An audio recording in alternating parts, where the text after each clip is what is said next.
Hey, Clay, how are you, man? Good to see you. Lester? Do you know each other? Yeah, me and Clay are fishing buddies. I thought you were in Billings. Oh, I was in Billings, but just dumped my load up and decided to come back Yeah, well, here. I hate to mess this up, but Clay was just... Easy there, Vixen. I got a time bomb in my mind, Mom. I hear it ticking, but I don't know why.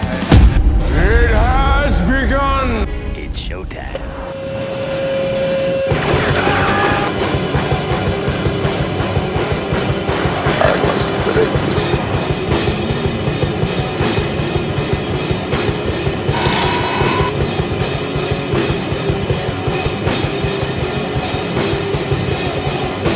I'll be back. This is Video Store Clerks. Welcome to the store.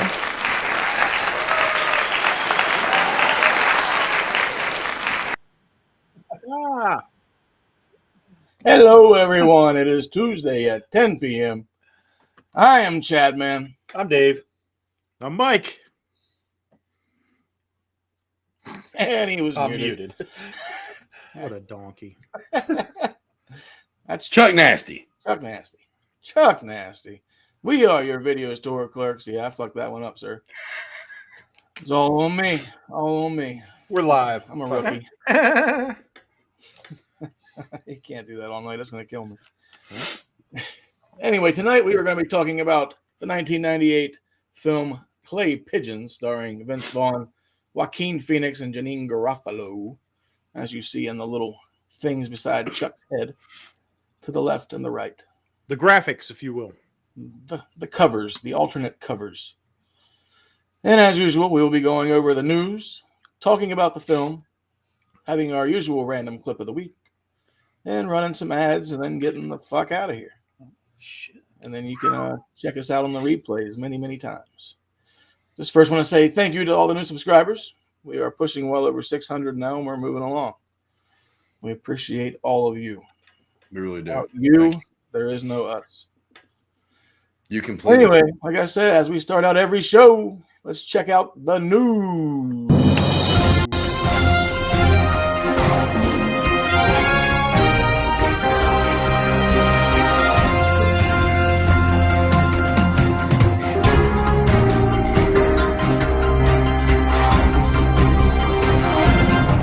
Three, two, one.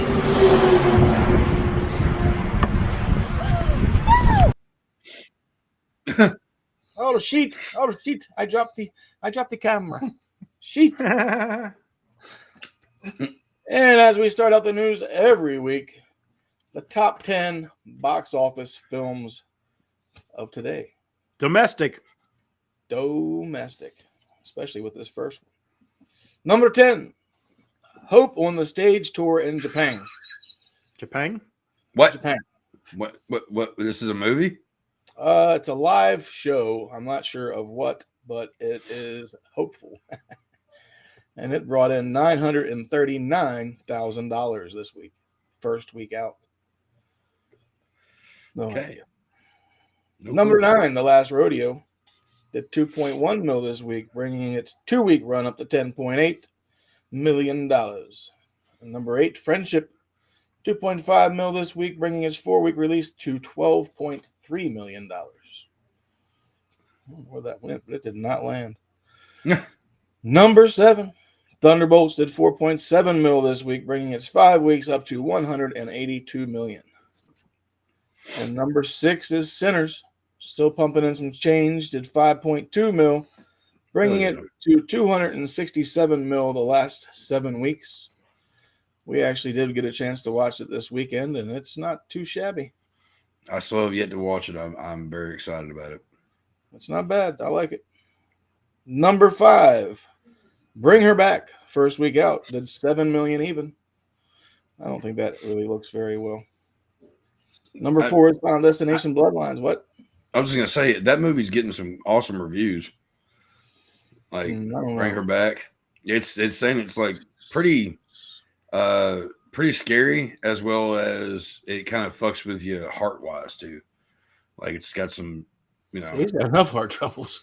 Well, I didn't mean like literally. I mean like it pulls the heartstrings. Jesus fucking Christ! No, like you know, if you got like kids and shit, it might be a little. Like, I went to go see this movie and I had a heart attack. It's fucked. Don't see it.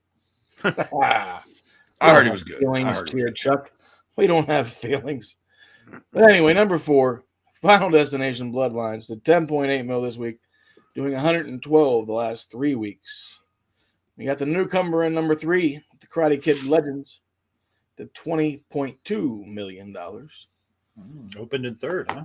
Yeah, that's because you got these two monsters ahead of it. Yep. Mission Impossible, Final Reckoning, coming in at number 2 once again, 27.2 mil, did 123 the last 2 weeks. That one landed. And number 1, Lilo and Stitch, did 61.7 mil this week, bringing it up to $279 million. But what? Dollars. $2. So that's not too shabby. I figured that movie was going to kill it. Oh yeah. I mean, like I said, I like the animated one too, so I'm sure this one's pretty good. I've heard it's actually pretty good. So I've never seen them. Missing out. No idea what they're about. Little cute little like alien thing. He's cool. We got some deaths this week. Unfortunately, that yeah, there was quite a bit actually. Last week, May 27th, was the loss of Peter Kwong. Passed away at 73. He was the Rainstorm in Big Trouble in Little China, and he was also in Golden Child and a few other films. Then we have Alf Clazen from The Simpsons composer. He passed at 84. And then Hot Lips Houlihan, Loretta Swit, passed away at 87. Terrible.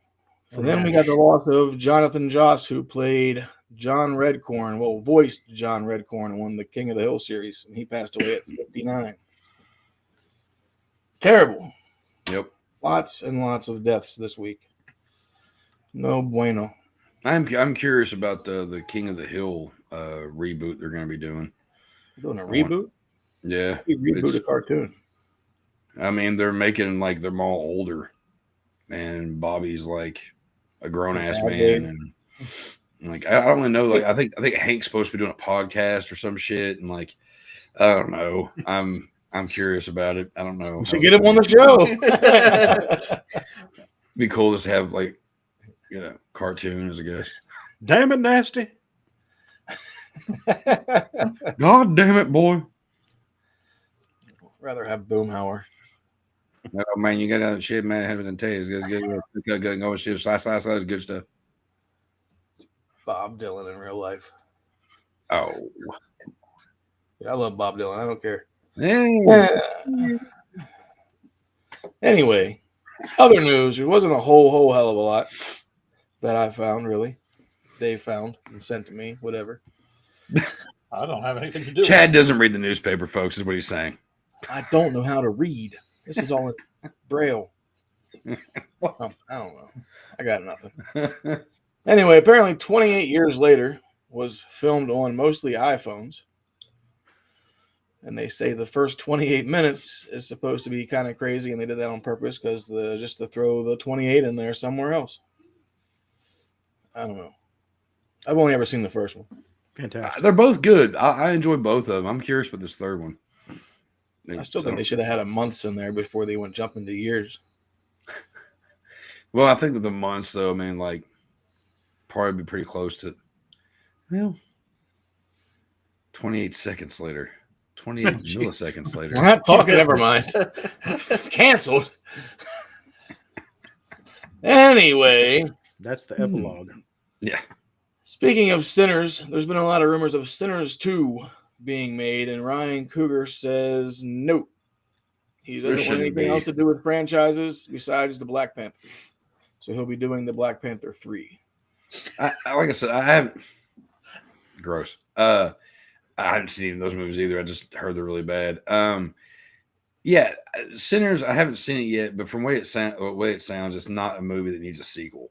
That's about as stupid as all the sequels from Dusk Till Dawn. There was none. There was no need for them. You know, some movies just. The second one was dope. whatever. The series fell apart pretty quick. That was garbage. Garbage. Also, Eddie Murphy, Pete Davidson, and Keke Palmer are to be in a new action comedy called The Pickup by Tim Story, who did The Blackening, coming to Prime Video August 6th. He did the early 2000s Fantastic Four movies, too. Did you say Eddie Murphy was in this? Yes. No. Do you think he needs to be in a movie called The Pickup? Yeah. Okay. Just a joke reference to years ago when he did a pickup. It was like 40 years ago. Hey, Chuck, the 80s called. They want their joke back. It wasn't in the 80s.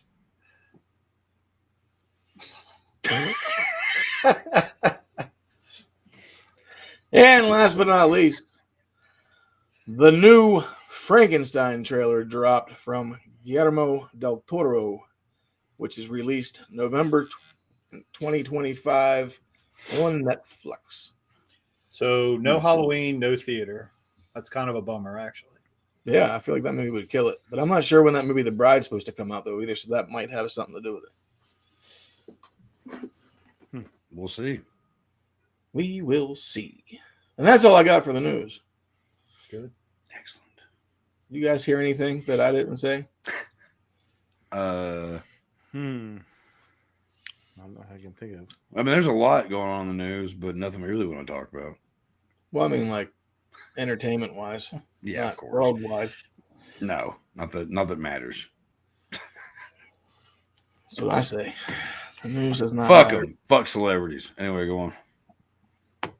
Well, the only way to go on is to talk in about this here movie, Clay Pigeons, which was your pick there, Chuckles. Yeah, I like this movie a lot. Chuck's pick of the week. He threw us a sidewinder. Nobody has seen this movie before except for Chuck. Yeah, I have a Although copy of it somewhere. Some scenes looked familiar, but I don't think I saw it, but I couldn't. I might have. It's a very underrated film, in my opinion.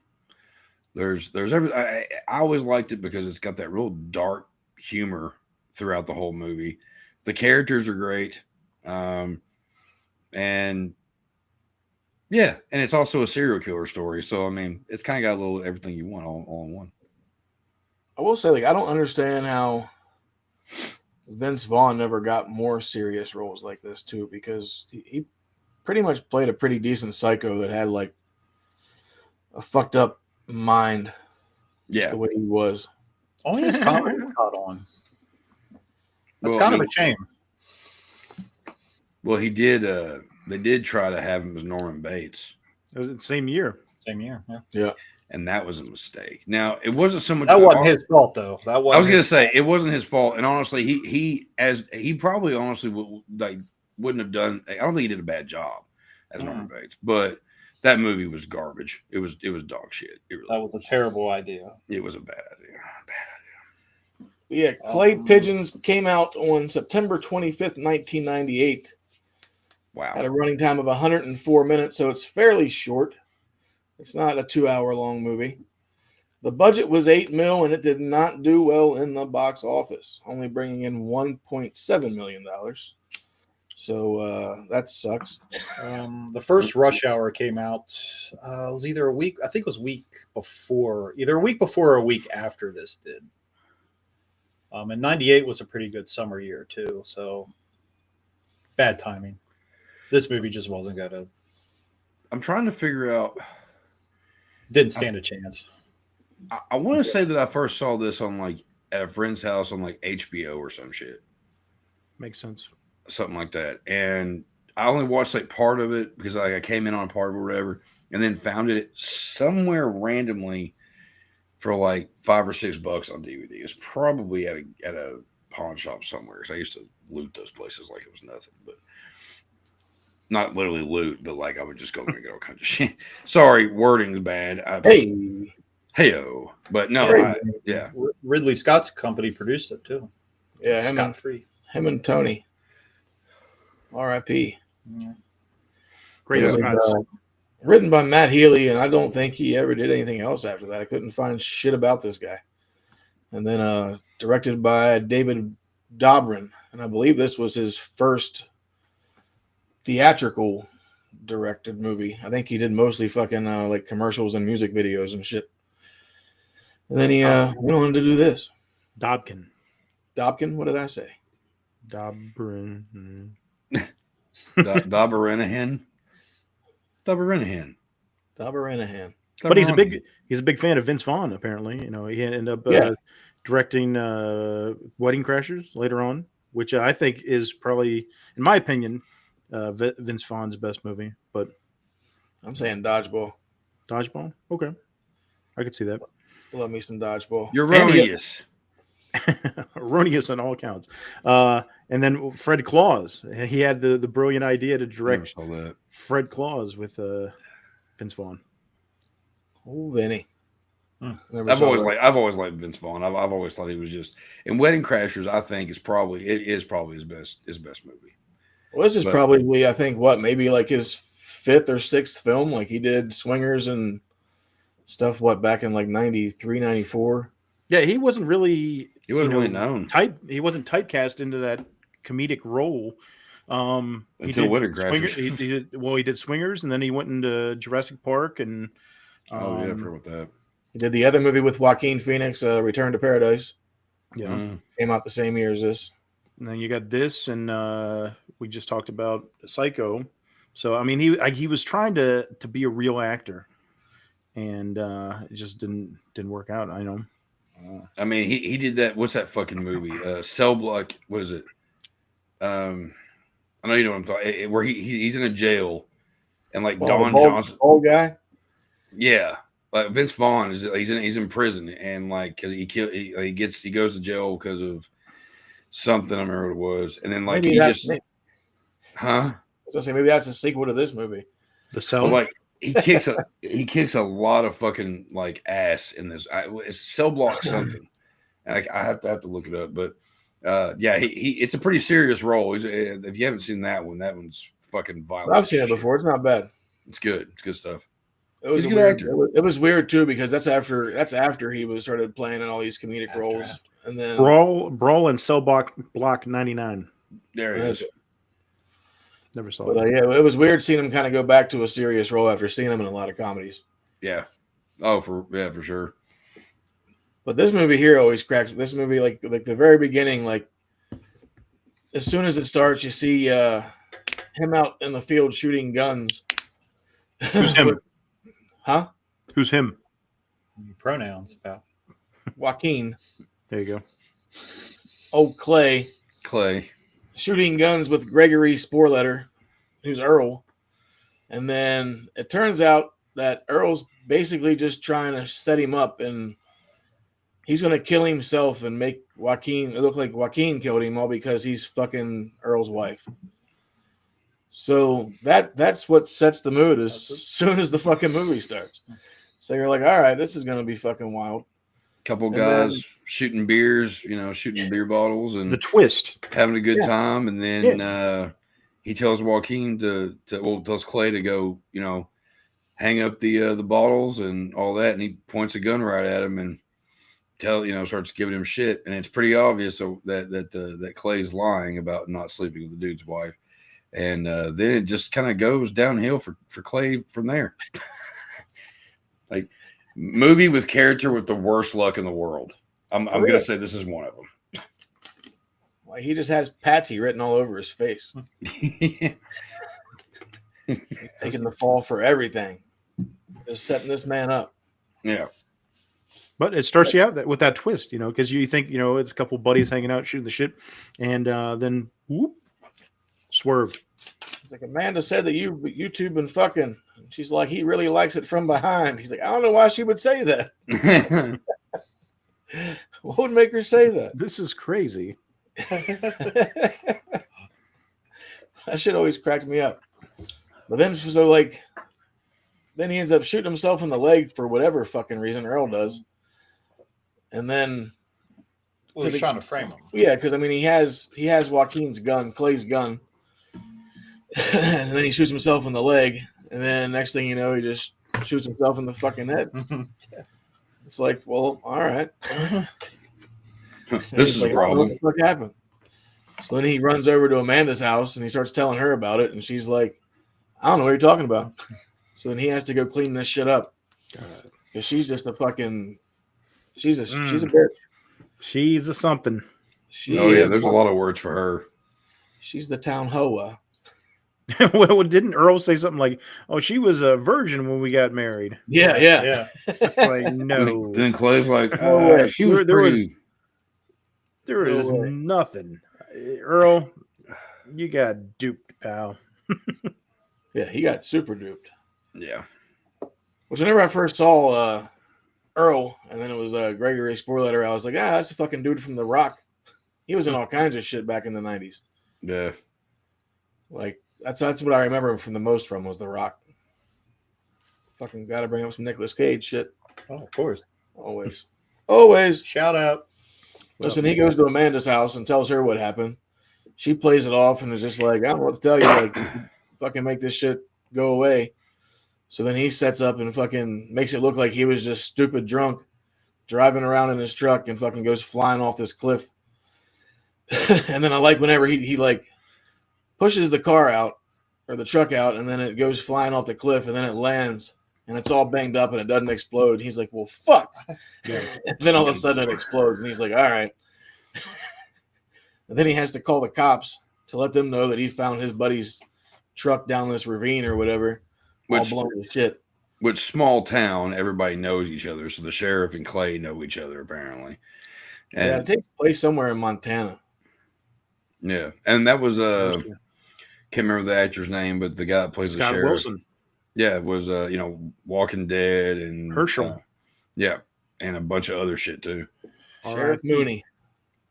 So you tell me the car went off right over there?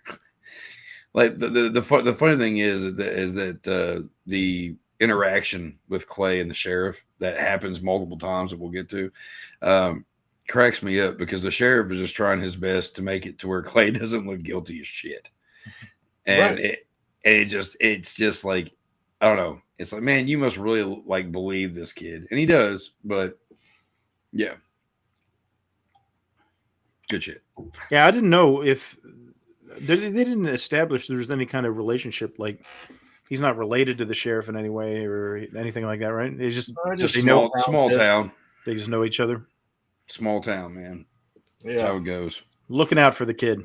Yeah. Then you have fucking old Vince Valoof playing Deputy Barney. You got a deputy named Barney. Wonderful. Yeah. Shout out to Andy Griffith. Yeah. Old fucking Barney. That shit cracked me up, because as soon as I saw him, I just thought of Rat Race. Whenever he had his fucking tongue pierced and couldn't talk for shit. It's like the only thing I think I've ever seen him in that I remember anyway. Right. He was the villain in Captain America. Right? Brave New World. He was the leader. Was he?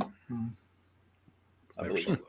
I don't know. I didn't really pay attention to that movie. It sucked. Oh, all right. Was not a fan. Little extra review in there for you folks. Yeah. Freebie. Well, so he just covers that whole thing up with a suicide. And I like how they go to the funeral, and then she just like usually you like dump the handful of dirt on the casket once it's lowered. Yeah. The casket's still up, and she like throws a brick on top of it or something. Dong. Just like, Yeah, she just doesn't all care. right. Amanda's taking it well. Yeah. Oh, she was taking it well. How she was taking it well, yeah. Everywhere. From everybody. And then like you cut to the next scene, like right after that, and I don't know if it's like later that day or whatever, but then she's just fucking Clay walks into his house and she's just laying in his bed in some bra and panties, jumping around like on his water bed. And then he's like, what the fuck? He's like, the body's not even cold yet. She's like, it don't matter. It's whatever. It's Wednesday. It's Yeah. our hookup day. It's like, well, what the fuck? What an insensitive bitch. Like she's the epitome of the woman you don't want to be stuck with. Oh yeah. You know, like, God, horrible. Makes his life live in hell, as we'll get to. Horrible. What's the horror? Yeah, because then she follows him. Like he goes to the bar. The fuck Doc was that bar Hollidays. called? Doc Holliday. Yeah, Doc Hollidays. Shout out Val Kilmer. I almost said Doc Hollywood. Wrong movie. That's a Wrong good one. movie. Remember when she comes out of the water with the tits? Oh yeah, that's about the only scene I do remember. The kid who drinks or chews snuff and drinks a Coke and he feels better. There's another review for you. Tits and Coke. I just remember that because autobiography. I just remember that I was young and Doc Hollywood was on, and I was like, "Oh, it's the guy from Back to the Future." And then all of a sudden, he's like by the water, and this girl comes out of the water with her tits. I was like, "Oh, this is not like Back to the Future." Save the cock tower. Yeah, that's so fucking good. No, but then she follows him to the bar and starts talking shit and like grabbing all over him and shit. And he doesn't want anything getting out that they were together at one point because then it just looks fucking weird. Yeah. But she just doesn't care at this point anymore. She's just like, fuck it. Like, I'm single. Blah, blah, blah. And then she starts like grabbing his ass and shit. And he just smacks her in the face. And everybody they have like a little argument. and nobody says anything. They're just kind of like, meh. She's just like, fuck you, Clay. And she just fucking walks out. I don't know if it's a testament to the time or it's a small town thing or everybody knew. It's just everybody knows. Like, Yeah. you know, even later the sheriff says she wasn't the nicest person. Yeah. Right. But then once he smacks her and everything, like while he's standing there getting ready to play pool, that's whenever you first get the glimpse of Vincent Vaughn as Lester, old Lester Long. And that scene cracks me the fuck up because he's like, hey, is this table taken? And he's like, yeah, he's like, I'll play, whatever. So then they're sitting there playing pool. He doesn't realize that Clay is a fucking pool shark. Yeah. He just starts fucking playing the table down. How about I watch you? Huh? He's like, how about I just watch you? Yeah. Yeah. And he's like, oh, so you're the solids and you're going to stay the solids. And he's like, well, I'll just go ahead and shoot my balls in when you're done, just for the fun of it. See how I do. That's how I like to do. Then he fucking just gets his ass with the pool. So then they start talking over some beers. Well, you forgot the most unnerving line of the entire film when he introduces himself. Oh yeah. I don't know if he forgot. Just bypass that. Hey, it's Lester, the molester.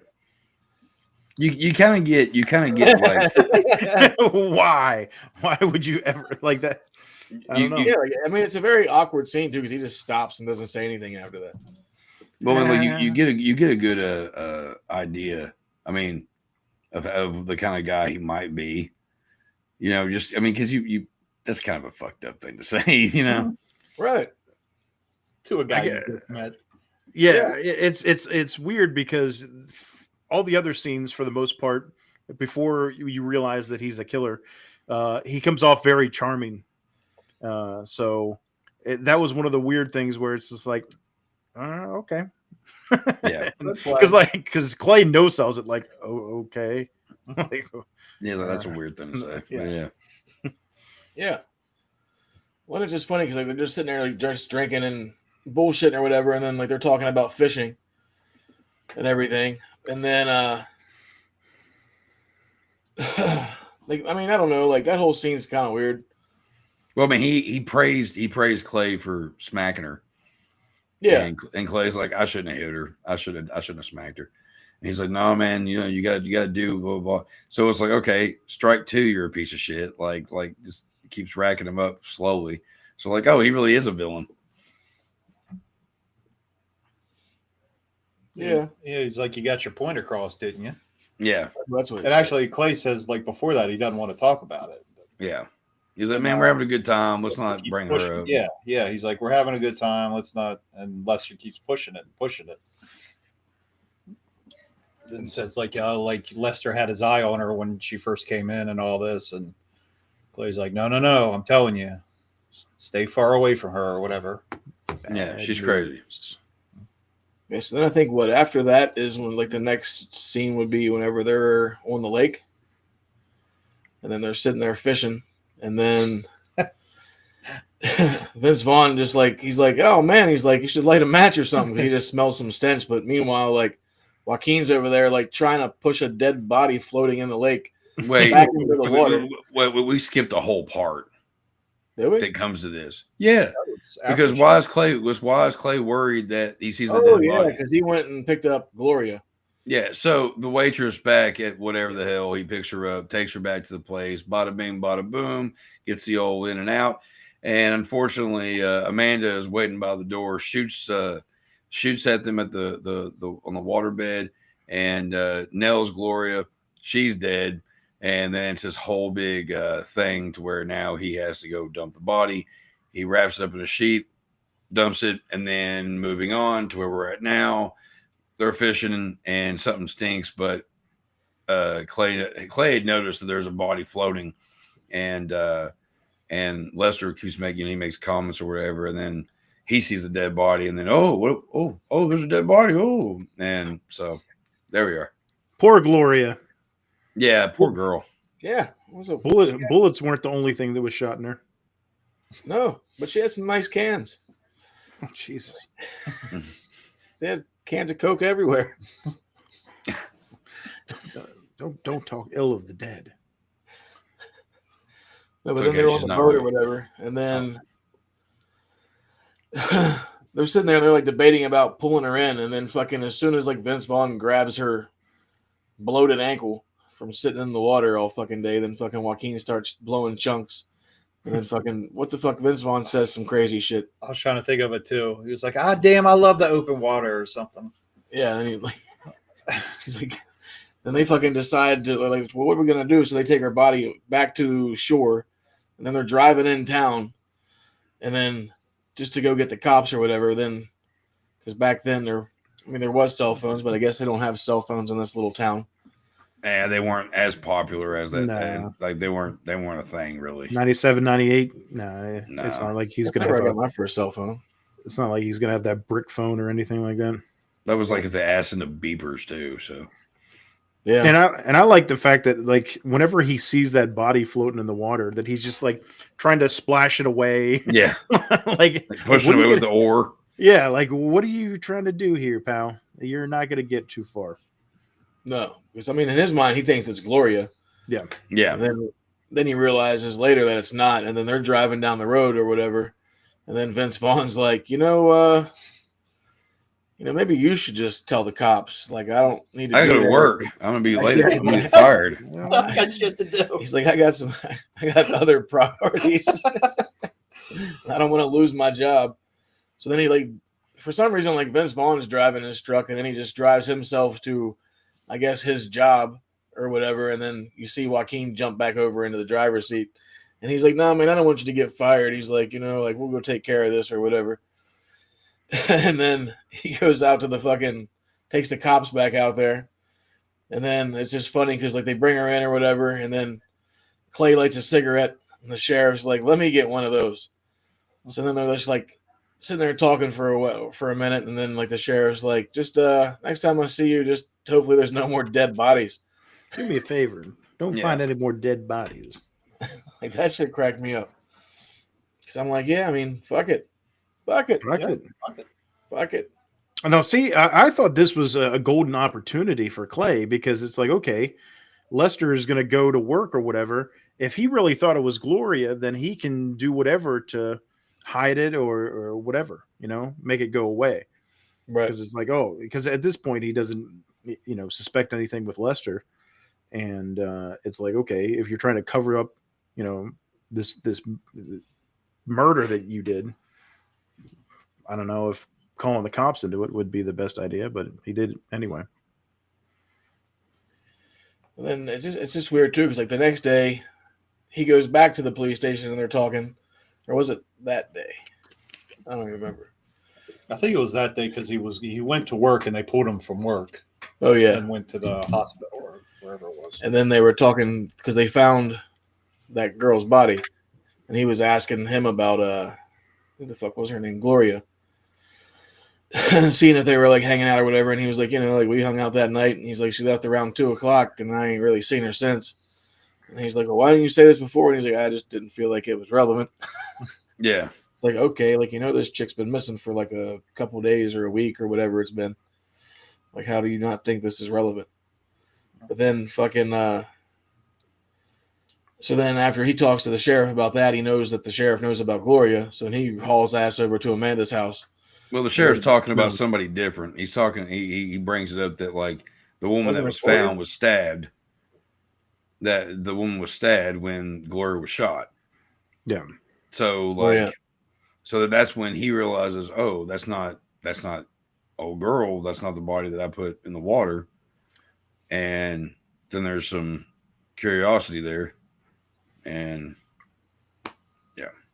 there's this final one. What's that? I said I think we skipped over stuff. I think I got the sequence of events in my head wrong because they took him straight to jail when they showed him all those bodies. That's the part I was thinking of. Oh, that's later on. That. Yeah, that's later on. So after. My bad. After. Yeah, because after they bring the body back, that's when he's talking to him about, oh, Gloria's been missing. And Clay doesn't realize that he's talking about two different things: Gloria missing and the body is somebody else. Yeah, you know. So, and once he makes that comment, oh, she was stabbed 7 times or whatever, then Clay's like, light bulb. Wait, that's not Gloria. Yeah.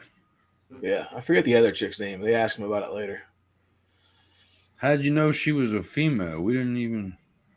Look at her hair. One of them rock and roll guys. Yeah, that might be a rock star. Like, what?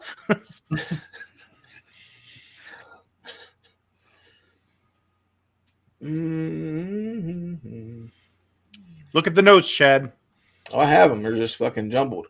The FBI and stuff get like called in. They all come and do their shit, and that's where we meet Janine Garofalo and her partner, who I can't remember his name, but he was in all kinds of shit. I remember him mainly for Seinfeld, but they come in because there is obviously a connection with the stabbings and the women, because not too far from that area, other women were being returning up with stab wounds, and they're kind of doing a little investigation to figure out what the fuck's going on. And unfortunately, Clay's kind of at the center of questioning because it just looks a little weird to Janine Garofalo. Yes. That's how you know you're watching a movie from the late 90s, because Janine Garofalo's in it. Yeah. Oh, wait. We totally, I skipped over. Fucked up on that, too. We have to go back to Lester. Yeah. Where Lester and Amanda. Clay goes over to her house to be like, hey, were you talking to the cops about Gloria? And then you hear fucking Lester in the background, and he pops out wearing his fucking boxers and his skivvies. How did I forget that part? His beater and a fucking cowboy hat. He's like, hey, man. Hi. He never takes that hat off, hardly. No. Like, that shit's fucking funny. But then he, like, runs outside, and he's like, hey, man, like, you're not mad that I'm fucking, like, boning this chick or whatever. He's like, we got to talking, and I was like, oh, sorry about your childhood and your fucked up daddy. And then the next thing I know, we're back here. Well, he says that he went to the bar, like holidays, to have a little bit of shh, you know, a little hush, a little shh, and there she was, just right there, Clay, just right there for me, just waiting. And we had a few drinks and talking about how bad her life was and how bad her father was, and that you know, that's just, you know, you're not mad, are you, Clay? Like, you're fine with this, right? No, he's thrilled. Yeah. Inside, he's thrilled. He's like, he's so thrilled. Take this off my plate. The thing he's only concerned about is what she's telling him. Yeah, so much in fact he waits outside all night, pretty much. Yeah, and then he pulls off, and then you see fucking Vaughn come walking out and grabs a beer, and then he grabs the knife, and then he goes back in the room, and they like start fucking around again, and then she makes a comment. Like, so they talk for a minute and they start fooling around, and he's behind her, and she makes a comment, oh, this can't be legal here. And I'm just like, illegal in some states. Yeah. And I'm just like, what is? Because you're not making well, the thing is, she's not making the noises that women usually do when you know, insertion in the puckered spot. Well, I mean, he still had his boxers on and shit too, though. I mean, he might have poked it out. You never know. Were you checking that out closely? No. To me, he was just like massaging her back and shit. Ah, yes. Like, that's what it looked like. But he gets behind her and he starts doing something. I don't know if he's. I mean, he could finger magic. We don't know. Knife handle. Yeah, whatever. And yeah, he's giving it to her in some way, and she's enjoying it. And she calls him. Does she call him cowboy? Yeah, she calls him cowboy the whole time. He kept calling her vixen. Yeah, and he's like, my name's not cowboy. And then he stabs the living shit out of her, and you're like, oh, there you go. She fell for the old banana in the tailpipe. Yeah, banana in the tailpipe. The old banana in the tailpipe. The oldest trick. And then what he goes and has lunch with Lester or something, and then whenever he leaves there, he sees the cops because he thinks he's getting pulled over because they have their lights on. Then they go by him, and then he kind of like follows him to her house, and then that's whenever you realize she's dead and chopped up to bits. Was that where they were having breakfast and the old babysitter or no? The old babysitter come the girl that used to babysit. Yeah, Kimberly. Yeah. Kimberly. And also that's where Lester says that, man, you were right about that girl. Like she was, talking out of her head. And you should have heard the things she was saying about you. Like what? Yeah. Yeah, like that whole scene. I don't know if that was like lunch or breakfast or whatever. But that was interesting. Because then like Lester makes the comment of like she's like sitting there checking her out, and Clay's like, like she's just a kid. He's like, yeah, she is. But he basically says whatever, but yeah. Right. Yeah. But the thing that you keep seeing in the scenes with Lester and Clay is that Lester keeps trying to build trust between him and Clay. He mentions, hey, man, I really appreciate what you did the other day with the police, Right.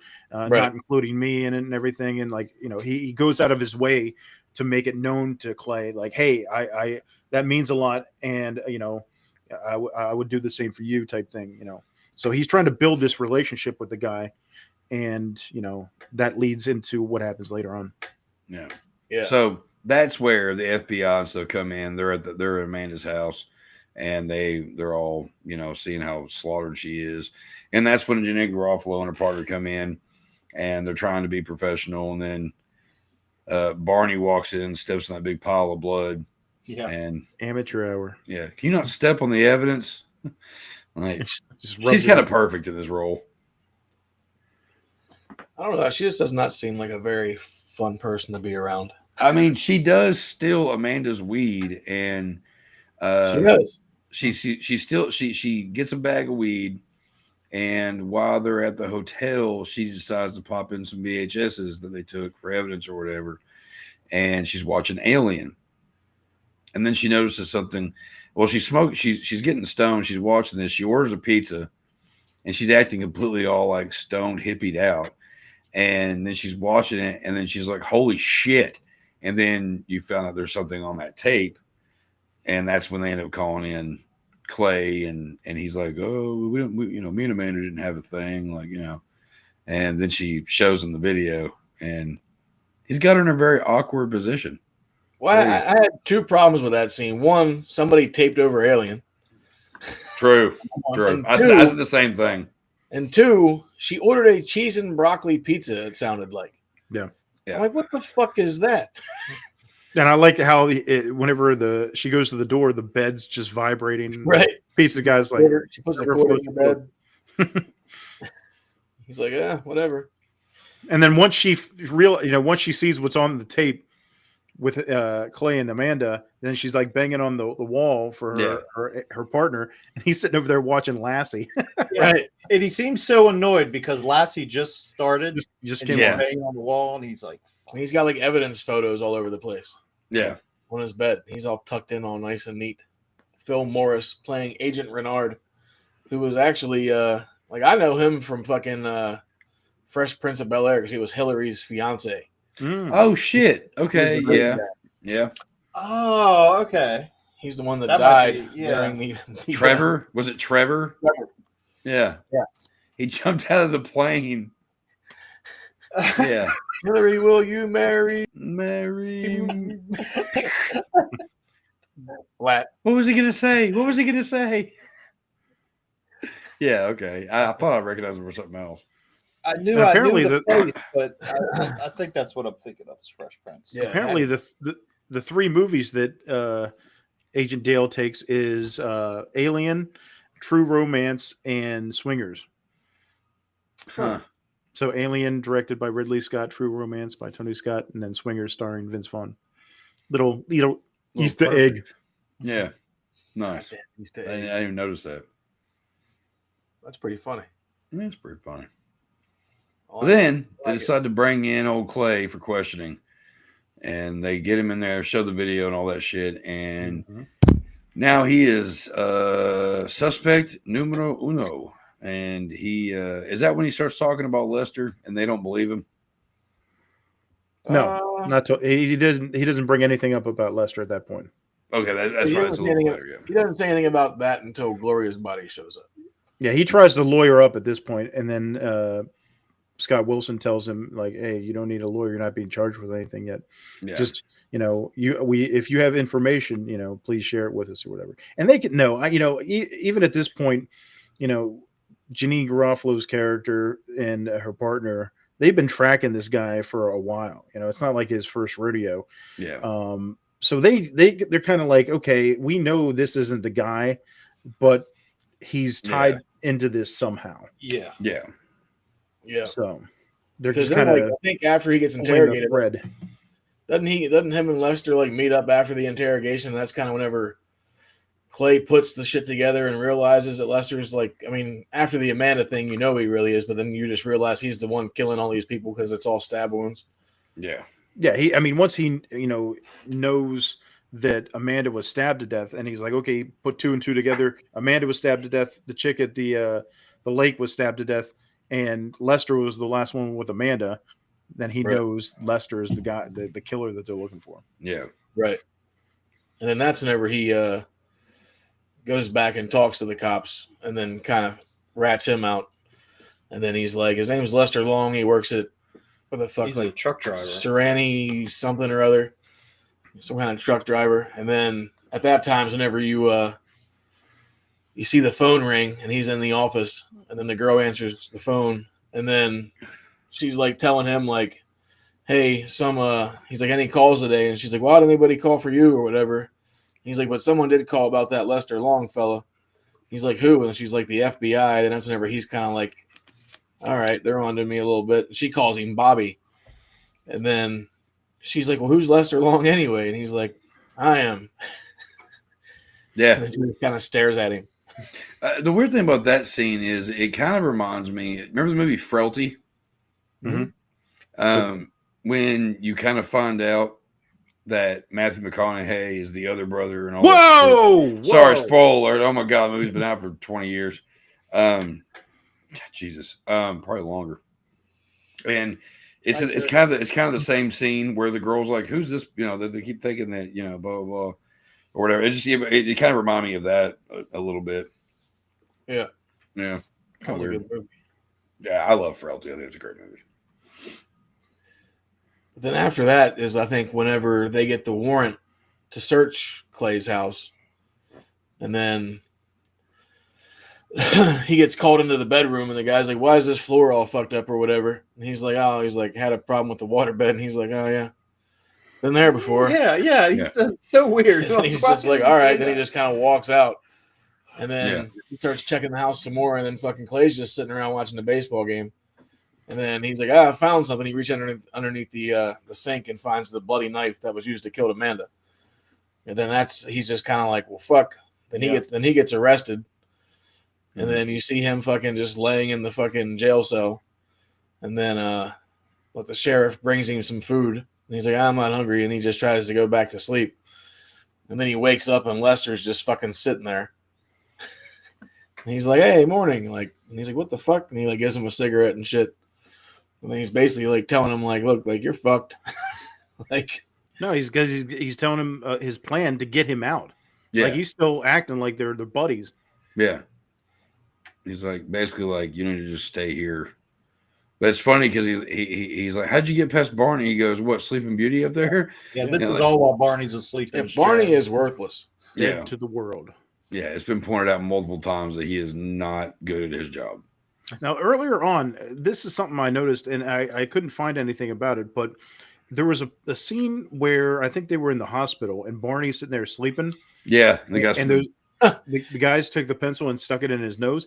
Is that one guy that sticks the pencil in his nose, Skeet Ulrich? No.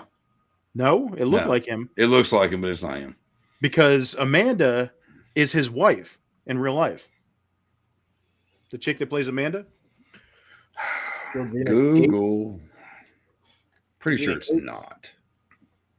It looked just like him, and I didn't see anything in the IMDb credits or anything like that, and because you just see the side of his face, and he doesn't have any speaking roles. He just sticks the pencil in the guy's nose, and then they go away.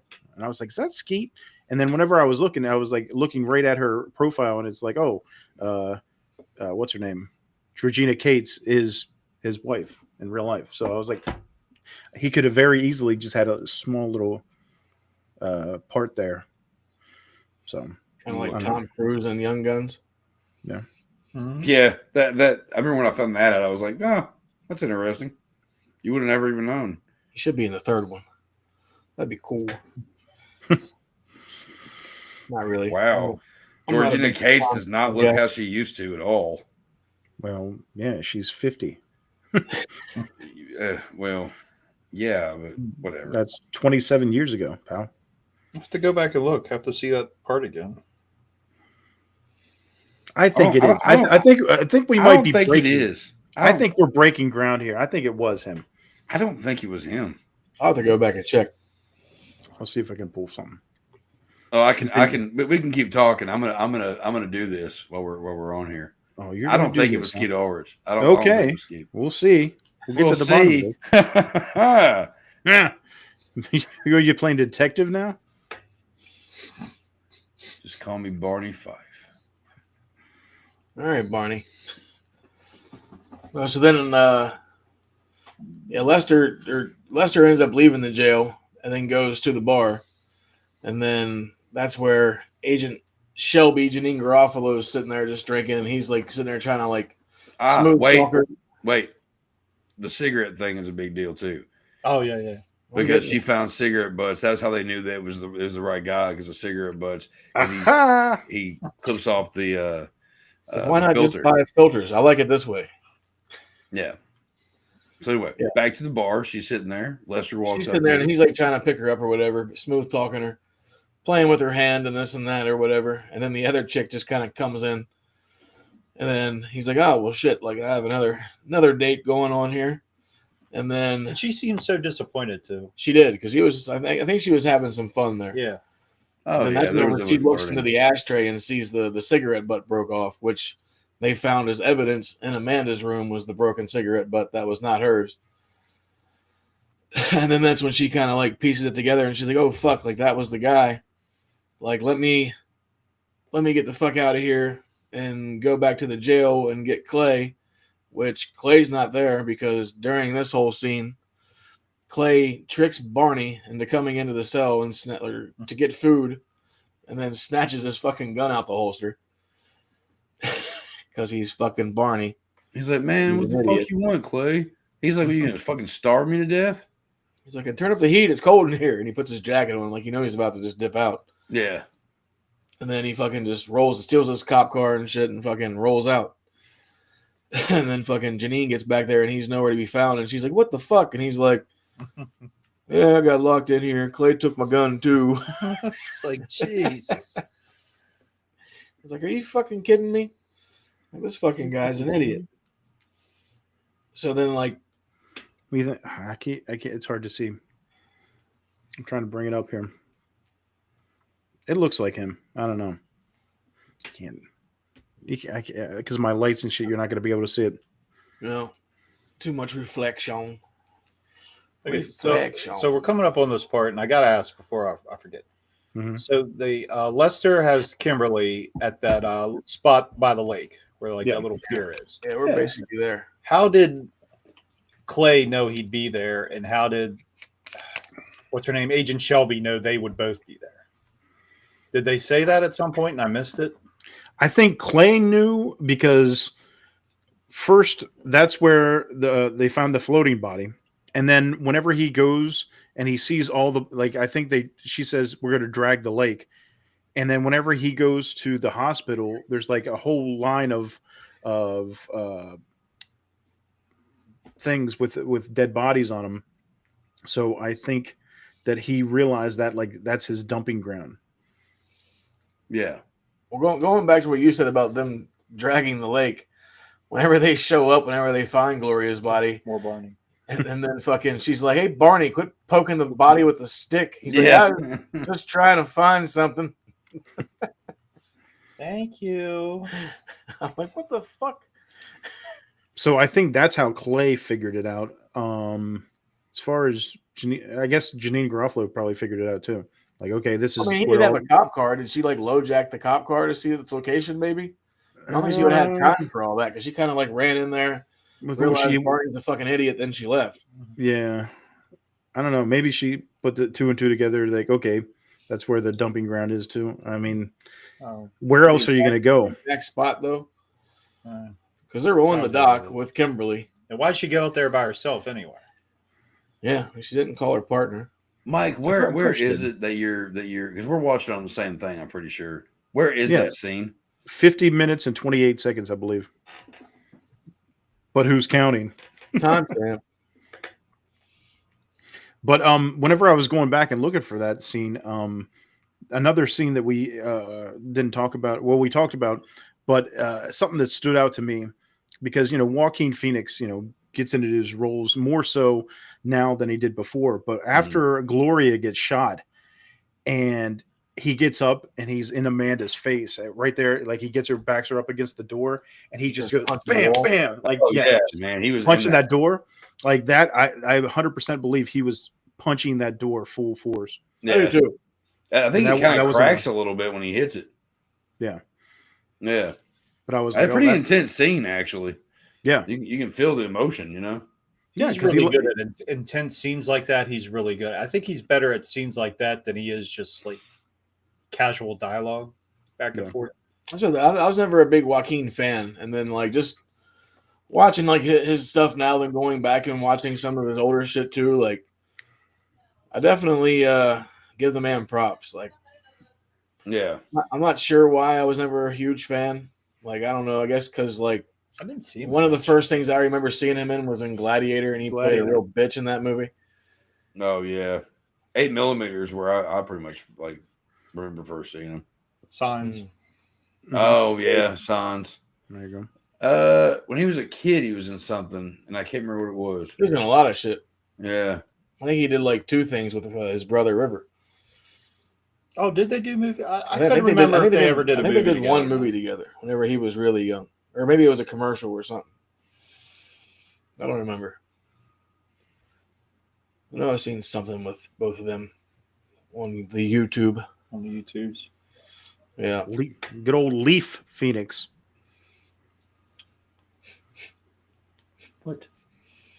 What? Leaf Phoenix. That's what he used to be credited as. Was really? I didn't know that. Leaf. What? Oh, Leaf. Yeah. Like is it spelled like a leaf? Yes. Interesting. So was that just when he was a little kid? When did he stop using that name? Joaquin's a good name. Which Joaquin and his brothers and sisters, they were raised in a fucking cult. Which I always thought was kind of interesting. They were like raised in a religious cult commune. Did you know that? I didn't know. It was the same one that Rose McGowan and her family were a part of. Interesting. This video is taking all kinds of weird turns I didn't expect. Yeah. Skeet Oregon. Many holes to go down. And, oh, wow. No, that's not Skeet Ulrich. You sure? Yeah, this guy's got chubby ass cheeks. Yeah, no, he doesn't have the right fucking. I remember him from the restroom. No, right, yeah. No, but like he doesn't have the right. Like it's not him. Well, this would have been after Scream.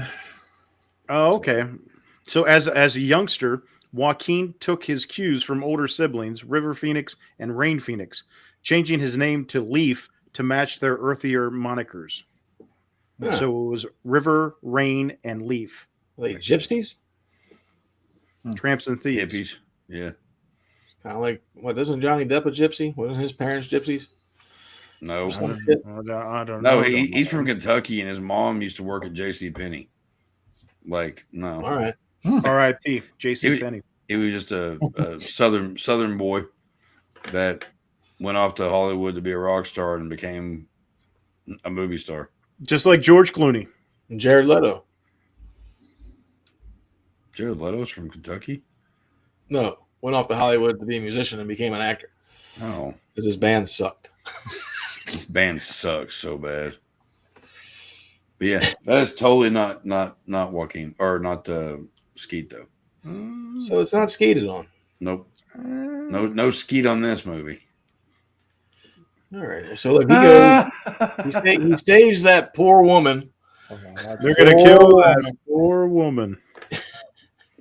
And then he tries to take a shot at old Lester, and then he's like, "This is what me and Dave were talking about." He's like, "You don't think I would leave old Barney with a loaded weapon, do you?" So like that means while this fucking dude's dead asleep in his chair, he takes his gun out of his holster and unloads his weapon and puts it back in. Yep. Without him waking up. Yeah. What a useless piece of shit. He walks in there, comes up next to him, takes the gun out of the holster, takes all the bullets out, puts the gun back in the holster, and then proceeds to walk into the jail cells and have a conversation with one of the inmates and walk right out of there. Yeah. Perfect. It was like probably a good 10, 15-minute conversation. Like, my God. Fucking worthless. Fired. Yeah. Fired. You fired.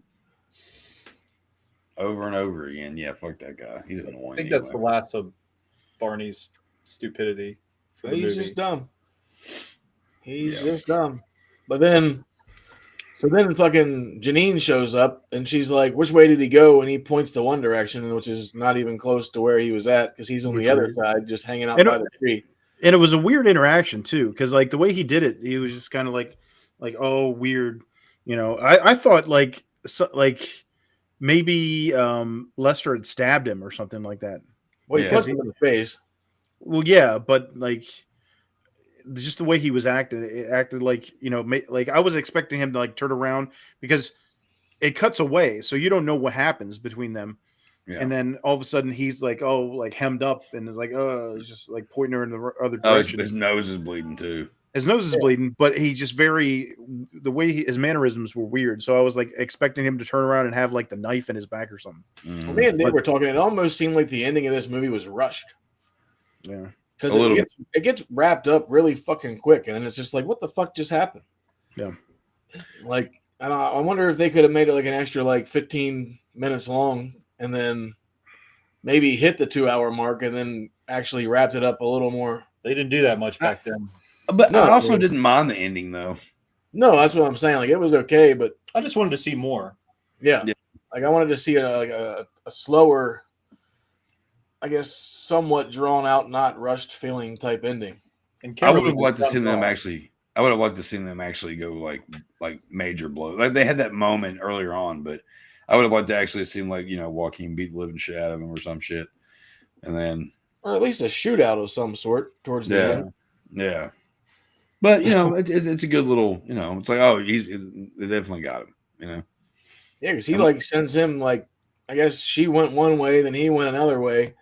And then, like, the next morning, fucking Joaquin's ready to fucking move out of town. Yeah. And then she stops by and says hi or whatever. Janine. And then he goes and eats breakfast on the way out of town. And then Lester comes strolling in. Yeah, how's Lester know that he's there? Right. Of all he places. knows everything. Everybody knows where everybody is at all times. This must be a very small town. Yeah. Like, it's fucking goofy. But then that part cracks me up, too, because, like, he walks in and he's like, "Hey, are your milkshakes made with real ice cream?" And the guy's like, "Yeah, they are." Like, he's like, all right there. What the fuck did he say? He says, so they're the real McCoy? Yeah, the real McCoy. Don't touch my straw. But then he's sitting there fucking like chugging down this milkshake out of this cup. And I'm like, God damn, like there's no way. Brain freeze. Yeah. Yeah, completely. The strawberry ice cream sounds good. It does, doesn't it? But then he gets, this is why I'm confused too, because then he gets like he goes to leave, and then he walks outside, and there's a guy out there hanging out with these horses or whatever. He starts chatting him up, and then he turns around, and you see it's the sheriff. It's Herschel. With the horses, and then he does his whole lie about, yeah, I've been riding horses since I was 4, blah, blah, blah. And then, like, he was telling fucking Clay earlier, like, he's been fishing since he was 3. So, like, he always has these fucking quick off the, like, top of his head backstories. Yeah. For everything he's doing. He's a psychopath. The sheriff asked him about being a helping hand with the horses and shit, and then they get into the truck, and then they start to drive off, and then they go one way, Clay goes the other way, but before Clay goes the other way, you see 2 police cars behind him. Like they pull out and go right behind him. Yeah. I mean, they set him up, but I don't see how. Like, I want to know what the fuck happened. I like you said, I feel like the budget ran out or something. Something had to happen here, which doesn't make sense because you got the Scott brothers backing you. But yeah, it's bizarre because, like I said, how does Lester know he's going to be there, and 2, how did Lester get there? If like, did he just like hitch to that place because he leaves with the sheriff? So it's not like he had a truck and just left it there.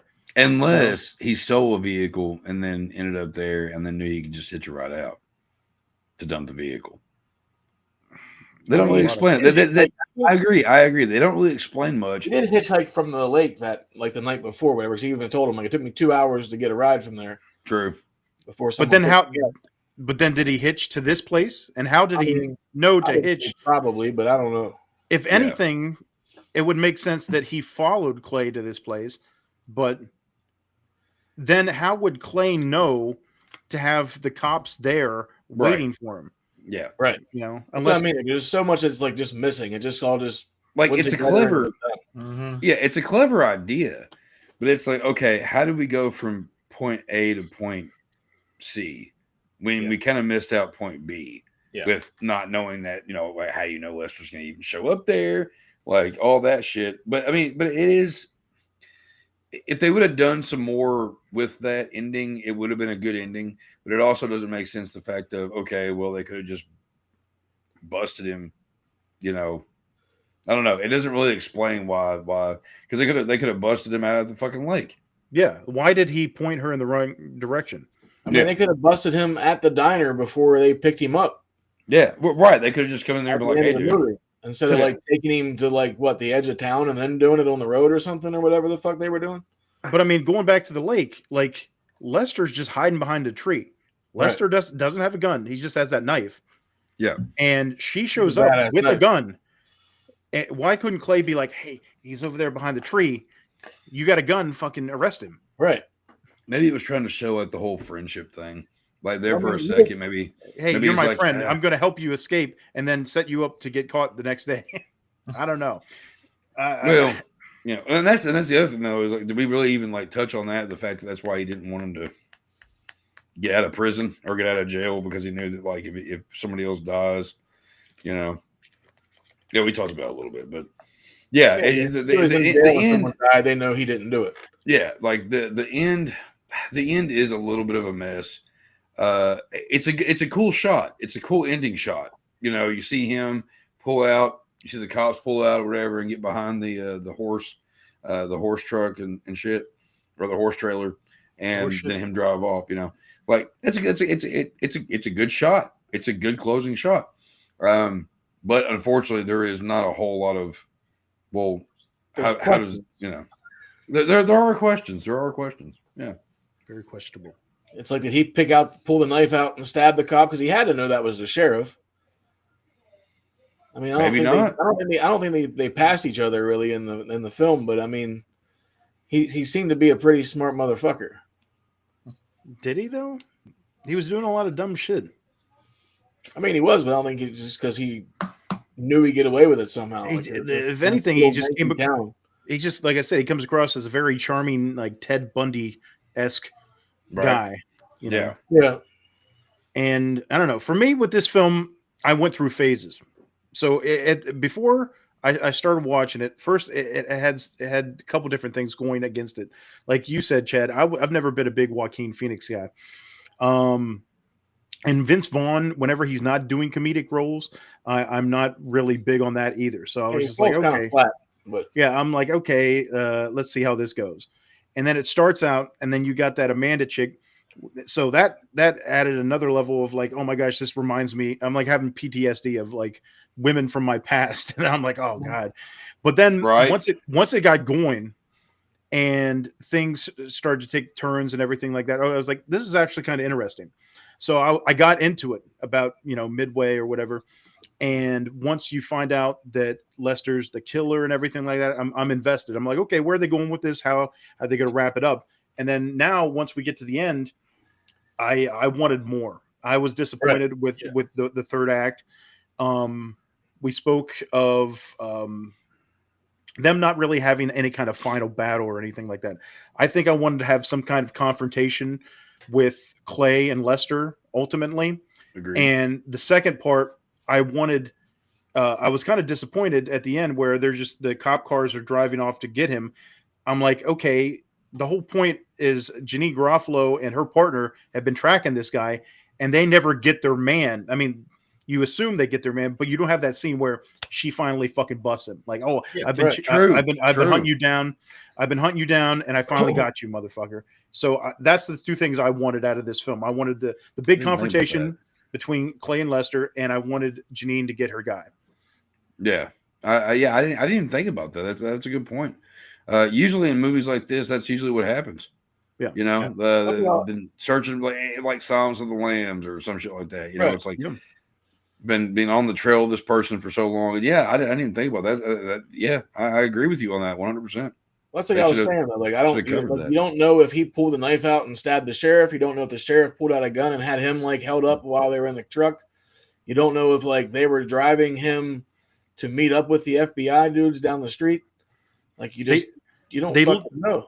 Yeah, they leave a lot to chance there.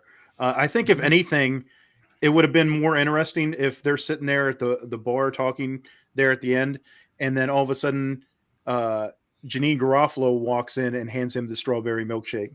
To kind of be like, that would have been better if she would have brought it out. Yeah, because he kind of pulled the wool over her eyes at the bar. She doesn't know he's the killer until she sees the cigarette butt. But after the fact, it's kind of like, haha, I got you on Lester's end. And now you could kind of reverse the roles to where she shows up, hands him the strawberry milkshake, kind of like, haha, I got you, motherfucker. I mean, they could have even had it to where, like keeping the ending they had, they could have even had it to where, like, you see like a blockade down the road and it's like her and her partner, standing, against their car kind of thing or something, just to show that they got, that they did finally get him, instead of it just being the small town yokels getting him, Yeah, like for all you know, he went to the rodeo and fucking was wrangling horses and shit. Yeah, I was the exact same way as Mike. It took me a while to get into it. Probably about the 20 or 30 minute mark, I finally started to get into it. And then it just it ended kind of abruptly. That I thought I wanted more. I think 15 or 20 minutes more. I wonder if there's an original script out there that has all those our questions answered. That's out there somewhere. I doubt. I mean, I don't know if there's any deleted scenes or not. Oh, there's on the DVD. There is. I think more got hacked from the script than it did that got filmed. I think they were just trying to keep it under 2 hours. But then the whole thing too, like I kept feeling like it was a movie I've seen before. Like it just felt familiar, and I just can't put my finger on what the hell it reminds me of. I was saying earlier, it felt kind of Fargo-ish sometimes. Yeah. But that was that late 90s thing. And it definitely has you definitely feel like this is a 90s movie. Like, I mean, just because watching it and, the music and just the way it looks in general. I don't know what it is. There's that look. And even when the opening credits, there's just that look. I don't know what the word is, but it's so 90s. And these dark comedies like this, like Very Bad Things, even Fight Club that came out. I love Very Bad Things. It was a good time, man. I miss the 90s. We ate good back in those days. So since I was the only one that was familiar with this film, what would you, I mean, what did all you all like, honestly like think of? Did you like it? Like, yeah, overall, did you like it? It, like I said, it wasn't bad, but I wanted more from it. I feel like this is one of those films that you could definitely take and remake and make it into a better film now, especially because this one is kind of overlooked. Like we said, the three of us haven't seen it before, and there's probably a lot of people that haven't seen it. No one ever knows what I'm talking about when I mention it. So I feel like this is one of those films you could go back and be like, all right, we're going to remake Clay Pigeons and give it some justice. I said the exact same thing. Like if you're, all these goddamn remakes are so goddamn just lazy. Take some have a couple writers take a crack at this one. I think. Sure. Yeah, there's a few movies out there that I kind of feel that way about, and then this is one too. That if they really did some work on it, it'd be really good. But I gotta admit, this is one of my favorite movies. I've always loved the southern town kind of vibe for obvious reasons. Like kind of a little bit of home, like it just has that kind of vibe to it. And again, I love the characters. I'm a big fan of characters. If you have interesting characters or relatable characters, or we've all known Amanda. I might have dated it. I dated Amanda twice. Okay. And I regretted it both times. Hey, like we've all had the best friend serial killer. Yeah, it things that happen on a regular basis to us normal guys. There was I love it. I'm a big fan of characters, and there's a lot of good characters in it. And Lester does pull off a cowboy version of Ted Bundy. I mean, he really does. And I do recommend this movie. I for people that have never seen it. Well, one, good luck finding it, and when you do, enjoy. Yeah, I mean, I'm glad you recommended something like this, because I don't think I'd ever watch this shit on my own. Like, I mean, me, Dave, and Mike have been hanging out for 25, 30 years. So, I mean, all the shit we've pretty much seen together. Yeah. Yeah, and I was fully expecting to shit all over this film. Just like I said, going into it, no, just because it was Joaquin and Vince Vaughn trying to do more serious. I was curious, just because Sunday when you guys were over here, you're like, you start watching Clay Pigeons yet? And I'm like, not yet. Yeah. You're both are like, I guess it's fucking shitty. And then I'm like sitting there watching it today, and I'm like, oh no, what happened? What happened was we tried to pull it up on Plex or whatever, and there was this other movie called Clay Pigeon with like Telly Savalas and Burgess Meredith. Okay, yeah, and it just starts out with this guy diving on a grenade, and it doesn't go off, and he just holds it up, and he's like, and we're dying. And we're cracking up. I'm like, I'm gonna put that shit in the intro. I wish you would have. And is it just me? I was like, I can't do that to Chuck. Is it just me? The graphic over there, the cover art, does that look like a Looney Tunes photo? It does, and that's the DVD copy I have. Yeah. It does have a Looney Tunes kind of feel to it. Yeah, it's just that circular. Then in that little thumbnail too, Vince Vaughn looks almost like he could be Woody Harrelson. I wonder why they changed the background up. Because one of them's, they're both they're essentially the same picture, just with. And they took out Scott Wilson. Yeah. A little different. But yeah, it's one of those ones. I feel you could definitely do a remake of it and do it a little bit more justice. Agreed. But I do enjoy this movie. I'm glad that you all liked it for the most part. I was hoping you all did. Because I don't know. I was trying to think of a movie that was something that maybe you all have never seen, or maybe haven't seen in forever, and then you all were like, never seen it. And it's like, excellent, doing that one. What's it called? Last week you're like, we're going to do Clay Pigeons, and we're all just kind of like, what? All right, fuck it. Yes, hell yeah, fuck it. Anything to add to this film, gentlemen? Give it a watch. It's a fun one, regardless of some of the mistakes in the movie.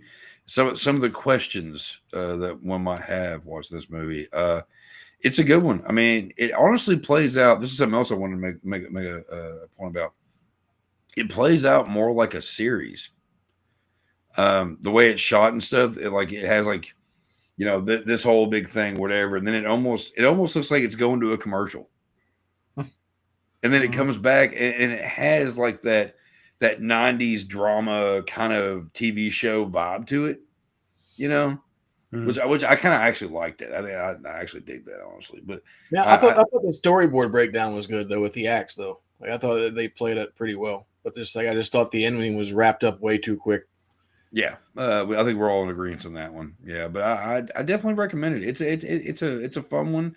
Good characters. Vince Vaughn's he's always entertaining to watch, and him and Joaquin they play really well off each other. I don't know if the other movie did together. I don't know. And there's boobs. Well, boobs. That's always a plus. Always but I wouldn't say. I don't know if I'd say Vince Vaughn is always entertaining. Have you ever seen that movie, The Breakup, with him and Jennifer Aniston? Oh, that was horrible. You ever see what was that Friday? Freaky Friday or whatever. Yeah, like that movie could have been so much better, but not that good. But I absolutely hate The Breakup. I mean, it's like that movie is so bad. You watch it and it literally looks like people breaking up, and I'm like, I don't want to watch this. Like, it's depressing as fuck. Yeah, I'm like, this is not awkward movie. Yeah, it's like, is this supposed to be funny? My dad watched that after one of his ex-girlfriends and him split up. I was like, why would you think that was a good idea? Because he was being very obsessive about the whole situation. And he's like, I rented a couple of movies. Well, yeah, what'd you rent? And he rented some comedy, and then he was like, oh, and The Breakup. Why would you do that to yourself? Like, no. There's some movie coming out. Breakup. No, the other movie was some fucking weird romance comedy, sad bastard music or movie that, like, I was like, Dad, why do you do You write bastard music. I do write bastard music. Yeah, I do. That reminds me. I just saw the trailer for this movie coming out with Benedict Cumberbatch, The Roses, and I think it's supposed to be like a different version of War of the Roses. Okay, and so it looks. That's what it reminded me of. Like that, the breakup should have been more like that, like where, you know, they're going after each other, but in like a comedic, playful manner. The movie where like throwing shit at each other and all that stuff. It looks kind of funny, but it also looks kind of serious. What? I think so. Came out in the 80s. Michael Douglas and Kathleen Turner movie. Yeah. What, Romance in the Stone? Oh no, you're talking about War of the Roses. Okay. Duh. Yeah. That one has a really sad ending to it. Yeah. I'm not sure if I've seen it. It's not a comedy. It's actually really sad when you watch it. Yeah, but this new one with Benedict Cumberbatch. And is it supposed to be a comedy? Because when I watched the trailer, I was like, it looks like a mixture of like comedy, drama, and maybe thriller. But like it's just one of those weird ones. But I actually, it looks halfway decent. This is a Celsius, not a White Claw. Yeah, that's much better. Sure. This is whiskey, not pussy juice. Anyway. Okay. You need to switch it up then. Booty juice. Booty sweat. Booty sweat. I'm Celsius. Get this booty sweat that I got from Da Nang.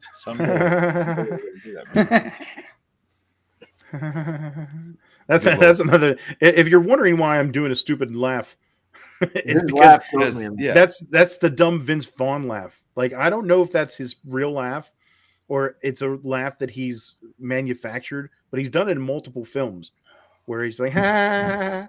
Should we all try to do the Lester laugh? He sounds like Peter Griffin. Like the one he does at the little diner at the end when he gets the milkshake. That was the best one. Yeah.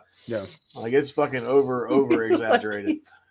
He almost did it, I don't know, sarcastically or. Yeah, it was. I don't know. Don't touch. I wish I had a clip of that. So speaking of clips, Nice we segue. do have a clip of the week. Oh, cool. Let's fire up this bitch and see what the fuck YouTube's gonna kick us for today. Copyright claim. Woo! Made it! I was so afraid I wasn't going to make this flight, so I sent David here to come and pick up my boarding pass. But now David has to go. Thank you. Bye. I am Corbin Dallas. And this is? Lilu Dallas Multipass. Yeah. Multipass. Multipass. She knows it's Multipass. Lilu Dallas, my wife. Yeah, it's Lilu Dallas. Look, I Lilo love and Bruce Stitch. Willis. Bruce Willis, man, like one of the greatest actors, man. Comedy, drama, action, and I fucking hate everything that's going on with that motherfucker. But One day we'll have to talk about one of his best films. what, Hudson Hawk. Oh, let's go. dude? I love Hudson Hawk. I always love that movie, man. Yes. There's Bruce Willis has a lot of good fucking movies that gets bypassed because of Die Hard. We all love Die Hard. But yeah, there's a lot of good movies, man. He was just one of those actors that always stole the show, man. You know. He's done a few stinkers back in the day. Well, of course we all have.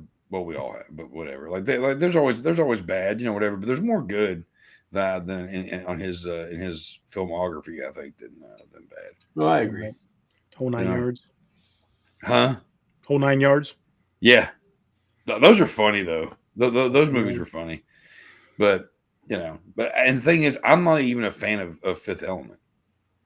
I'm not really a fan of that movie. Like, people are like, oh, it's so good. I love that movie. Well, most of the characters in that movie annoy the living shit out of me. Chris Tucker being one of them. Oh, man. Gary Oldman. Gary Oldman's the villain. Yeah. So balanced. Yeah. Well, true. But it's not, whatever. But Bruce Willis is in it, so like I never bitch if it's on, Yeah, the dude just is a great actor. I love that movie. I think the random clip generator got excited after Die Hard 3 last week, and he's just like, "Yeah." So let's keep it going. Needed more Bruce Willis. We actually talked about maybe doing Die Hard 3 again this week, just back to back. It's so good. We had to do it twice. It's a lot of fun, man. It is. It is. We love Bruce Willis. Yeah, completely. All right. Well, let's fire up. Let's hear ads. Get paid. I need a hot dog. Let's go to Sheets. You better calm down. Who's got the foot long? Hey everybody, Laser Trading Company is on YouTube. See some of the videos from Mike's travels and experiences. If you haven't already, please head over and subscribe. 7,800 and growing. Thank you all. Laser Trading Company is also available on eBay with various merchandise and collectibles. Hundreds of great gift ideas. That's Laser Trading Company. Laser Trading Company. Laser Trading Company. You know him from Bastard Sons of a Judas Goat, Nasty Nation, Graveyard Talk, and the Video Store Clerks Podcast. He is the creator of Stoner Gore, Jack Nasty! And if you're looking for the latest in extreme horror, head over to Amazon.com, look up Chuck Nasty, and the following titles are available. Along with the latest album, Decay of Man, from Bastard Sons of a Judas Goat, available on Spotify, Apple Music, and YouTube now.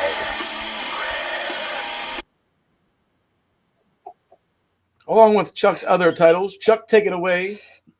Twisted Eyeball Juice. That's my last release that I put out. It's a collection of 6 stories. The Rocking Chair here, which is the novella that I put out beforehand, which was originally in the Diaries of the Depraved. Both good shit. Twisted Eyeball Juice, the title came up, was created for my son and his spouting off weird shit. And he was the one that came up with the concept of the cover. He did not do the cover. He did not make the cover.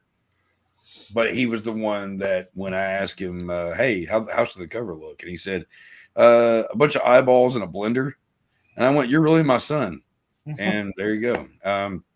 But yeah, highly recommend if you enjoy gross, disgusting, and humorous stories, because they're pretty funny and they're pretty gag-inducing.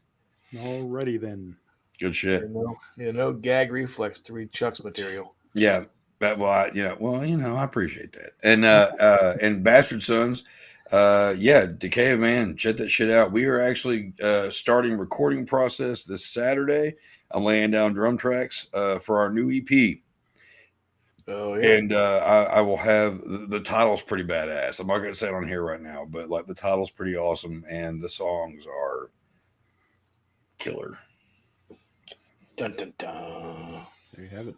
Well, next week is Mike's pick. Hey. What you got? Well, okay. Well, I've been thinking there's so many different ones that I could go for. And I was like, what should I do? I had been talking to my buddy Joe over the weekend. He went down to Dallas to the Fan Expo convention, and he got to meet Mr. T and Keith David and some other people. And it got me thinking. I was thinking, nice. You know what? Not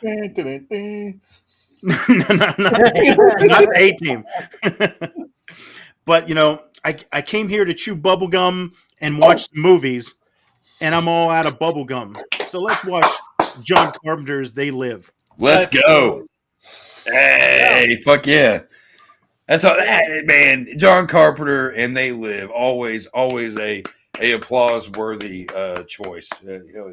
Oh, yeah. And the Mr. T tie-in was because Mr. T and Roddy Piper at WrestleMania. So that got me thinking, Roddy, it would have been great that if Roddy Piper were still alive to be down at that expo and been able to, reunite with Keith David and stuff like that, but got me thinking about They Live. And I was like, yeah, let's cue that up. Let's do it. Fuck yeah. That makes me happy. Yes. I'm all in. So there you have it, folks. Next week will be They Live. So grab your sunglasses and we'll see you next Tuesday. To me, it was just a Tuesday.